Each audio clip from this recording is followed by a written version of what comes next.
Christensen hails from a long line of military service dating back to the Revolutionary War. His father was a career United States Air Force Master Sergeant. Following in their tradition, Dr. Christensen served as an officer and pilot in the USAF, commanding worldwide airlift and humanitarian relief missions, serving in the first Gulf War, and training a generation of future Air Force pilots. He continued his aviation career flying internationally for a major airline. He also works for the Department of Homeland Security, and two of his sons are serving in the U.S. Army. Currently, Dr. Christensen is a senior consultant and president of Christensen Associates, a strategic think tank located in the DFW area.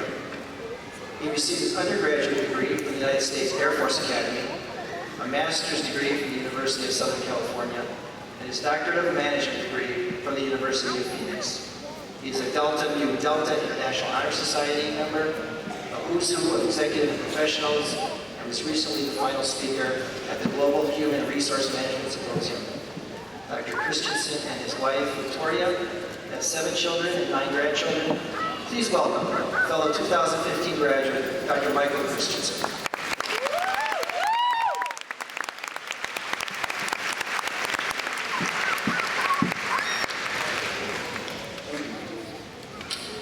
Dean, distinguished faculty, family, and guests, thank you for attending the 2015 commencement ceremony for the University of Phoenix, the Dallas edition. On behalf of all the graduates today, let me say thank you for your help and support for all you've done to us throughout the years. Thank you.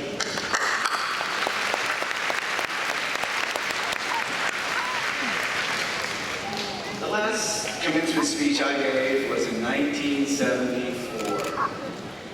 As the high school senior class president, it was my duty to provide a few words of wisdom before we all marched off to save the planet. Now, I remember that speech as being phenomenal. My little brother, however, remembered it differently. My mom settled the argument by presenting the speech to me, because my mom had kept that speech all these years. I had to admit, there was no way I could use it today. So, what you'll have now is original material. We got a 99% on the plagiarism check.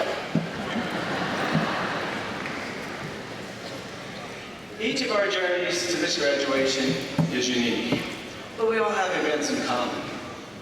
Most of us had jobs, or raised families, or both while we endeavored towards our degree. We all know hero colleagues, those classmates who overcame great obstacles to graduate today. One of my hero colleagues, Divya, had 2 beautiful children and worked full-time while she worked on her degree. No big deal, you say, but she also kept her family together while her hero Army husband went on a remote to Korea for a year. Then, a year later, she had to bring her family over to Korea, where she finished her degree, and he's working on finishing his profession. I just try to do that at USC or Harvard. And this story isn't even unique at the University of Phoenix. But today is more about tomorrow than yesterday. What shall we do with our newly minted diplomas? I say, let's make a difference. The Reverend Robert Schuller asked, what great thing would you attempt if you knew you couldn't fail? What would you attempt if you couldn't fail? With that as an option, let's begin our journey today toward tomorrow. The first step in any journey is a roadmap, the theme of how we want to live our life. Before we might have wandered aimlessly through life, bumping into boundaries and obstacles, but today I say let's start living deliberately. And living deliberately requires action. Living deliberately is to refuse to be a victim. If we choose our course of action, we are responsible for the results of those actions. It doesn't mean we're responsible for every evil thing that happens to us on our course. But we did choose it. We could have chosen another one had we more carefully considered our options if we lived deliberately.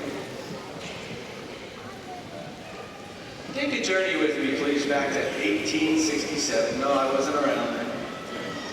Imagine being the last of 5 children born to freed slaves only 2 years after emancipation.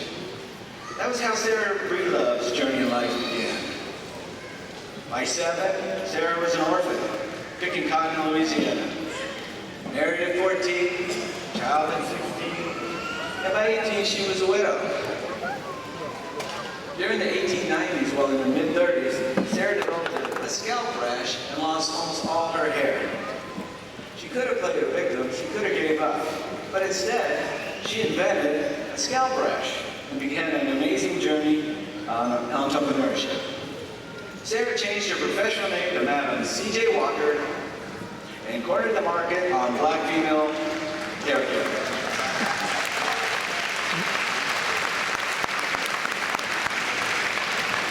And in doing so, she became our nation's first self-made female millionaire.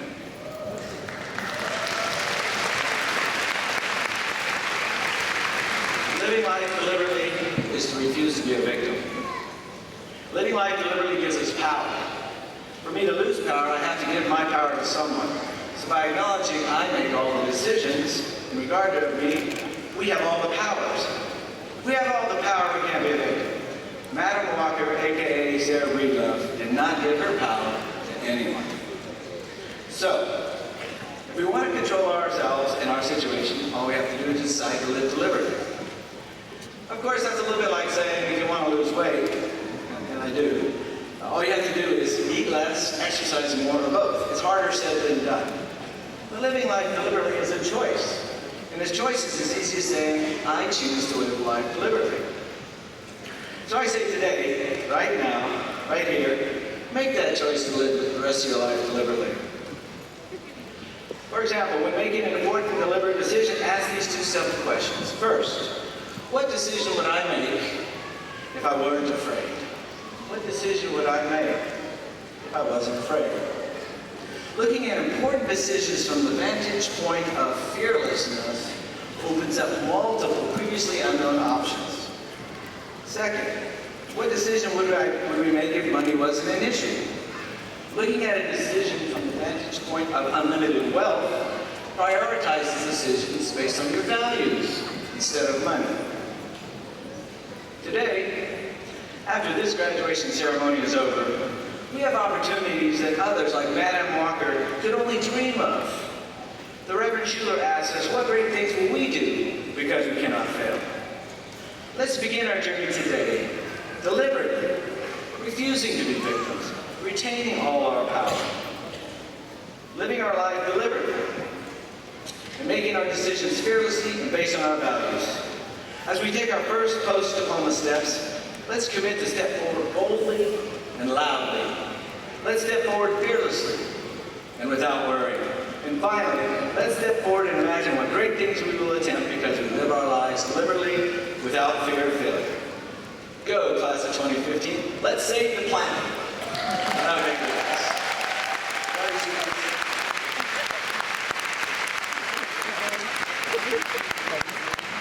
Oh, he did? Thank you, Dr. Christensen, for your inspiring words, and please accept on our behalf our appreciation and contributions to this plaque.